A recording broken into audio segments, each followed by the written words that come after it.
আজকে যেই সকল সন্তানগুলা মা বাবার চেহারার দিকে চোখ রাঙিয়ে কথা বলে, আসে না নাই? আজকে বিভিন্ন ফ্যামিলিতে দেখা যায় সন্তান বাবার সাথে সুন্দর আচরণ করে না, মায়ের সাথে সুন্দর আচরণ করে না। অপেক্ষা করতে হবে ওই সকল সন্তানদেরকে, একদিন তুমিও বাবা হবে, একদিন তুমিও মা হবে, তোমার সাথে তোমার সন্তানরাও তেমন আচরণ করবে, ঠিক কিনা? কামা তাদিন তুদান। যাই হোক আমার ভাইয়েরা, সময় সংক্ষেপ, রজব মাস চলমান। আজকে 25শে রজব, আগামী দিন 26শে রজব, দিবাগত রাত্রি শবে মেরাজ। মেরাজের তারিখের মধ্যে ইতিহাস, মেরাজ কোন রাত্রিতে কবে সংঘটিত হয়েছে এটার মধ্যে মতবিরোধ মতনৈক্য রয়েছে। এই মতবিরোধ থাকার কারণ হলো দুইটি। একটি হলো রাসূলুল্লাহ সাল্লাল্লাহু আলাইহি ওয়াসাল্লামের যুগে কোনো দিবস, কোন কাহিনী, কোন ঘটনা কোন সময় ঘটে এমন কোনো দিবসকে কেউ লিখে রাখতেন না। আজকে আমাদের দেশে বার্থডে, জন্মদিবস পালন করা হয়, ম্যারিজ ডে, বিবাহ দিবস পালন করা হয়, ভ্যালেন্টাইন ডে, ভালোবাসা দিবস পালন করা হয় কি হয় না? বার্থডে, ম্যারিজ ডে, এরকমভাবে শোক দিবস, মৃত্যু দিবস পালন করা হয়। ইসলামের সাথে, ধর্মের সাথে শোক দিবস, জন্ম দিবস, ভালোবাসা দিবসের কোনো সম্পর্ক নাই, ঠিক কিনা বলেন? এগুলোর সাথে শরীয়তের কোনো সম্পর্ক নাই। এজন্য রাসূলুল্লাহ সাল্লাল্লাহু আলাইহি ওয়াসাল্লাম এই মাসে মসজিদে হারাম থেকে বাইতুল মুকাদ্দাস পর্যন্ত নৈশ ভ্রমণ হয়েছে। বাইতুল মুকাদ্দাস থেকে 7 আসমান, সিদরাতুল মুনতাহা, আরশ আজিম পর্যন্ত আল্লাহ পাক রব্বুল আলামিন বিশ্বনবীকে ঊর্ধ্বগমন করিয়েছেন।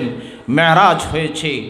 কোন তারিখে হয়েছে, কোন রাত্রে হয়েছে, এটা কোনো সাহাবী কেউ কোনো দিন লিখে রাখেননি, যার কারণে বহু মতবিরোধ।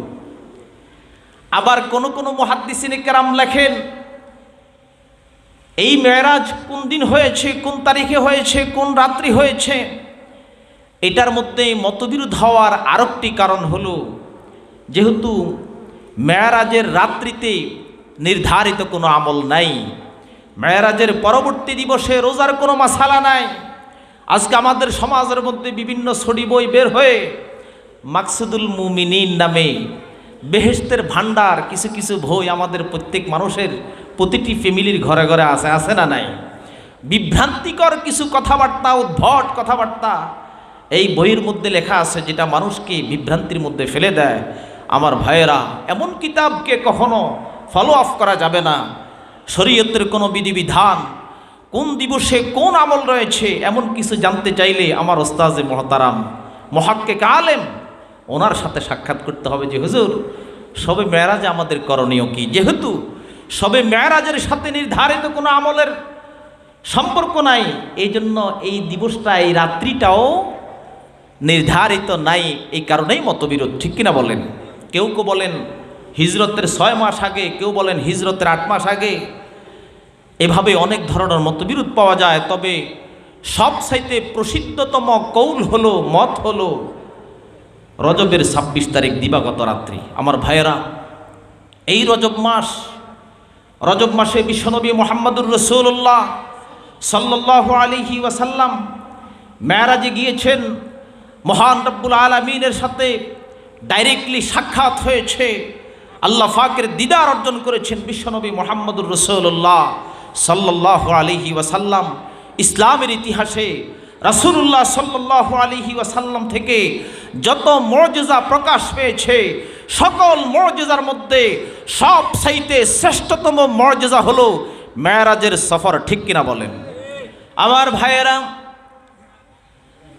মক্কার কাফের মুশরিক বিশ্বনবী মুহাম্মদুর রাসূলুল্লাহ সাল্লাল্লাহু আলাইহি ওয়াসাল্লামকে বলেছেন, মুহাম্মদ তুমি যদি সত্য নবী হও, এই যে দেখা যায় চাঁদ, এই চাঁদকে 2 টুকরা করে দেখাও।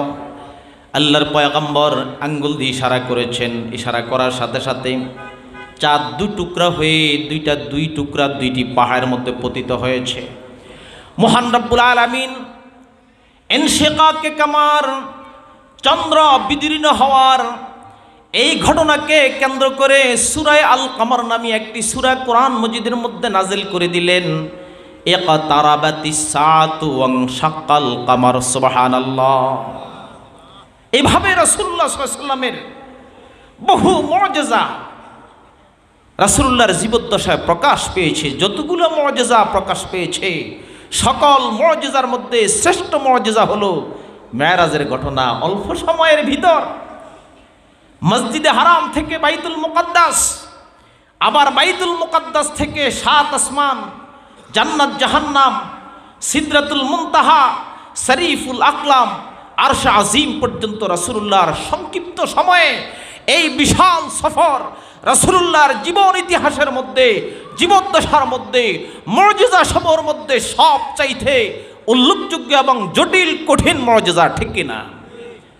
এমন একটি মুআজিজা প্রকাশ পাওয়ার পর কিছু কিছু নবমুসলিম মুরতাদ হয়ে গেছে। আবু বকর সিদ্দিক রাদিয়াল্লাহু তাআলা আনহু সিদ্দিক উপাধি পেয়েছেন। বিশ্বনবী মুহাম্মদুর রাসূলুল্লাহ সাল্লাল্লাহু আলাইহি ওয়াসাল্লাম মেরাজ থেকে যখন ফিরে আসলেন, ফজর নামাজ আদায় করে যখন মেরাজের কথা বললেন, আবু বকর সিদ্দিক রাদিয়াল্লাহু তাআলা আনহু সেই দিন বিশ্বনবীর পিছনে ফজর নামাজে উপস্থিত ছিলেন না। মেরাজের কথা বলার পর কাফের মুশরিক আবু জাহিল্লা, উতবা, সাইদার মতো এই জাতীয় কট্টরপন্থী কাফের তারা বিদ্রুপ ঠাট্টা করতে শুরু করলো। আবু বকর সিদ্দিক রাদিয়াল্লাহু তাআলা আনহুর কাছে দৌড়ে গিয়ে বলল, আবু বকর, যেই মুহাম্মদের হাতে হাত লাগাইয়া ইসলাম কবুল করেছ, যেই মুহাম্মদকে তোমরা নবী বলে স্বীকার করেছ, আমরা তো দেখতে পাচ্ছি মুহাম্মদ পাগল হয়ে গেছে। নাউজুবিল্লাহ। কারণ পাগল ছাড়া এরকম কথা কেউ বলতে পারে না। মসজিদে হারাম থেকে বাইতুল মুকাদ্দাস পর্যন্ত এত লম্বা পথ, আবার সেখান থেকে 7 আসমান, জান্নাত জাহান্নাম সব কিছু ভ্রমণ করে আসা, আবার মসজিদে নববীতে, আবার মসজিদে এসে, মসজিদে হারামে এসে ফজর নামাজ বা জামাত আদায় করা, এটা একজন পাগল ব্যক্তি ছাড়া, পাগলের প্রলাপ ছাড়া আর কিছুই নয়।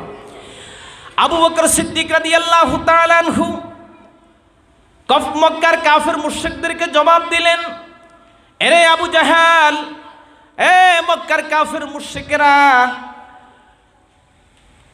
মসজিদে হারাম থেকে বাইতুল মুকাদ্দাস পর্যন্ত ভ্রমণ করা, বাইতুল মুকাদ্দাস থেকে আরশ আজিম পর্যন্ত ভ্রমণ করার কথাটি কে বলেছেন? যদি বিশ্বনবী মুহাম্মদুর রাসূলুল্লাহ সাল্লাল্লাহু আলাইহি ওয়াসাল্লাম বলে থাকেন, আমি আবু বকর সর্বপ্রথম এই খবর শুনেছি। যাও, যদি আল্লাহর হাবিব মুহাম্মদুর রাসূলুল্লাহ সাল্লাল্লাহু আলাইহি ওয়াসাল্লাম এমন কথা বলে থাকেন, আবু জাহাল তোমার বিশ্বাস হোক আর না হোক, আমি আবু বকর দ্ব্যর্থ কণ্ঠে স্বীকৃতি দিলাম, আল্লাহর পয়গম্বর যেই সংবাদ দিয়েছেন, এই সংবাদ 1%, 2% নয়, 100% সত্য। আল্লাহর পয়গম্বর বিশ্বনবী মুহাম্মদুর রাসূলুল্লাহ সাল্লাল্লাহু আলাইহি ওয়াসাল্লাম এই সংবাদ শোনার পরে দিয়া আবু বকর সিদ্দিক রাদিয়াল্লাহু তাআলা আনহুকে ডেকে বললেন, আবু বকর, আমার মেরাজের সংবাদ সর্বপ্রথম তুমি শুনেছ। আমার এই সংবাদ শোনার পর তুমি যখন আমার এই সংবাদটাকে দ্ব্যর্থ কণ্ঠে সত্যায়ন করেছ, যাও, তুমি আজকে থেকে শুধু আবু বকর নয়, আজকে থেকে তোমার উপাধি হলো সিদ্দিক। সুবহানাল্লাহ। আমার ভাইয়েরা, এই মেরাজের লম্বা সূরা ঘটনা এত সময় আমার নাই। মেরাজ আমাদেরকে কি শিক্ষা দিল? মেরাজ আমাদেরকে কি শিক্ষা দেয়? সবে মেরাজ থেকে আমরা কি পেলাম? বিশ্বনবী মুহাম্মদুর রাসূলুল্লাহ সাল্লাল্লাহু আলাইহি ওয়াসাল্লামের বর্ণিত হাদিস, উতিয়া রাসূলুল্লাহ সাল্লাল্লাহু আলাইহি ওয়াসাল্লাম সালাসান, উতিয়া সালাওয়াতুল খামস, উতিয়া খাওয়াতিমু সূরাতিল বাকারা, ওয়া গুফিরা লিমান লা ইউশরিকু বিল্লাহি শাইআ মিন উম্মতিহি, আও কামা ক্বালান নবী আলাইহিস সালাতু ওয়াস সালাম। এই মেরাজ আমাদেরকে কি শিক্ষা দেয়? আমরা মেরাজ থেকে কি পাইলাম? মেরাজ আমাদেরকে শিক্ষা দেয়, আল্লাহ পাক রব্বুল আলামিন বিশ্বনবী মুহাম্মদুর রাসূলুল্লাহ সাল্লাল্লাহু আলাইহি ওয়াসাল্লামকে সংক্ষিপ্ত সময়ে মসজিদে হারাম থেকে বাইতুল মুকাদ্দাস বাইতুল মুকাদ্দাস থেকে আরশে আজিম পর্যন্ত ভ্রমণ করাইয়া বিশাল পুরস্কারে পুরস্কৃত করলেন, ধন্য করলেন। আমার ভাইয়েরা, এই মেরাজে নিয়া আল্লাহর হাবিব জনাবে রাসূলুল্লাহ সাল্লাল্লাহু আলাইহি ওয়াসাল্লামকে আল্লাহ পাক রব্বুল আলামিন কি দিলেন? উম্মত হিসাবে আমরা মেরাজ থেকে কি পাইলাম? আমার ভাইয়েরা, আল্লাহ পাক রব্বুল আলামিন বিশ্বনবী মুহাম্মদুর রাসূলুল্লাহ সাল্লাল্লাহু আলাইহি ওয়াসাল্লামকে আরশে আজিমে নিয়া ধন্য করেছেন, তার মাকাম বৃদ্ধি করলেন। বিশ্বনবী মুহাম্মদুর রাসূলুল্লাহ সাল্লাল্লাহু আলাইহি ওয়াসাল্লাম সিদরাতুল মুনতাহা, সেখান থেকে যখন মাকামুস শরীফিল আকলাম, সেখান থেকে আরশে আজিম পর্যন্ত যখন আল্লাহ পাক রব্বুল আলামিনের খুব কাছাকাছি পৌঁছে গেলেন, গায়েব থেকে আওয়াজ আসছে, মুহাম্মদ সাল্লাল্লাহু আলাইহি ওয়াসাল্লাম, আপনি তো আপনার রব্বে কারীমের সামনে বিদ্যমান রয়েছেন, আপনার প্রভুকে আপনি কিছু হাদিয়া দিন। হুজুর কি আসি গেছে নাকি? হুজুর চলে আসছে, আরেক জায়গায় মাহফিল আছে, আমরা ইনশাআল্লাহ হুজুরের জবান থেকে কথাবার্তা শুনবো। আল্লাহ পাক রব্বুল আলামিন, তো সংক্ষিপ্ত কথা 1 মিনিট বলে ফেলি। আল্লাহ রাসূল সাল্লাল্লাহু আলাইহি ওয়াসাল্লামকে আল্লাহ পাক রব্বুল আলামিন আরশে আজিমে নিয়া 3টা হাদিয়া দিলেন। কয়টা হাদিয়া? 3টা। একটা হলো উতিয়া সালাওয়াতুল খামস, 5 ওয়াক্ত নামাজ দিয়েছেন 50 ওয়াক্ত। হযরত মুসা আলাইহিস সালাতু ওয়াস সালামের অনুরোধে বিশ্বনবী আল্লাহ পাকের দরবারে গিয়া 9 দফায় 5 নং 45 কমালেন, অথবা 9 দফায় 5 নং 45 কমানোর পর আর বাকি রইল 5 ওয়াক্ত। আল্লাহ পাক রব্বুল আলামিন বলে দিয়েছেন, মা ইউবাদদালুল কাউলু লাদাইয়া ওয়া মা আনা বিযাল্লামিল লিল আবিদ, আমি আল্লাহ যেটা সিদ্ধান্ত করে দেই তার মধ্যে কোনো পরিবর্তন ঘটে না। 50 ওয়াক্তের সিদ্ধান্ত উম্মতের জন্য। সুতরাং মুহাম্মদ সাল্লাল্লাহু আলাইহি সাল্লামের উম্মত 5 ওয়াক্ত আদায় করবে, আল্লাহ সওয়াব লিখে দিবেন 50 ওয়াক্তের। সুবহানাল্লাহ। দ্বিতীয় নম্বর উপঢৌকন উতিয়া খাওয়াতিমু সূরাতুল বাকারা। আল্লাহ পাক রব্বুল আলামিন এই উম্মতের জন্য রাসূলুল্লাহ সাল্লাল্লাহু আলাইহি সাল্লামকে সূরা বাকারার শেষের 2টি আয়াত পুরস্কার হিসাবে দান করলেন। বুখারী মুসলিমে বিশুদ্ধ সনদে বর্ণিত, আল আয়াতানে মিন আখিরি সূরাতিল বাকারা মান কারা বিহিমা লাইলাতান কাফাতাহু। আল্লাহ পাকের নবী বলেছেন, সূরা বাকারার শেষের 2 আয়াত যেই ব্যক্তি রাত্রিবেলায় তেলাওয়াত করবে, কাফাতাহু, তার জন্য যথেষ্ট হয়ে যাবে। সুবহানাল্লাহ। এটি হলো আরশে আজিমের ভান্ডার সমূহ থেকে আল্লাহ পাক রব্বুল আলামিন এই 2টি আয়াত অবতীর্ণ করেছেন, এবং আসমান জমিন সকল মাখলুককে সৃষ্টি করার 2000 বছর পূর্বে আল্লাহ পাক রব্বুল আলামিন এই 2টি আয়াত নিজ হাতে লিখে দিয়েছেন। সুবহানাল্লাহ। যেই ব্যক্তি এই 2টি আয়াত ঈশান নামাজের পর পাঠ করবে, আল্লাহ পাক রব্বুল আলামিন তাকে তাহাজ্জুদের সমপরিমাণ সওয়াব দান করবে। সুবহানাল্লাহ। 3 নম্বর পুরস্কার আল্লাহ পাক রব্বুল আলামিন বিশ্বনবীর সাথে ওয়াদা করেছেন, ওয়া গুফিরা লিমান লা ইউশরিকু বিল্লাহি মিন উম্মতিহি শাইয়া। রাসূলুল্লাহ সাল্লাল্লাহু আলাইহি ওয়াসাল্লামের উম্মতের মধ্য থেকে কেউ যদি আল্লাহর সাথে শিরিক না করে, শিরিক ছাড়া যত ধরনের কবিরা গুনাহ আছে, যত কবিরা গুনাহ করুক, আল্লাহ ওয়াদা করেছেন মাফ করে দিবেন। সুবহানাল্লাহ। এই 3টা পুরস্কার নিয়ে রাসূলুল্লাহ সাল্লাল্লাহু আলাইহি ওয়াসাল্লাম দুনিয়াতে আসলেন। এটা আমাদের জন্য উপঢৌকন। 1 নম্বর পুরস্কার 5 ওয়াক্ত নামাজ। আমরা 5 ওয়াক্ত নামাজ যথারীতি আদায় করব।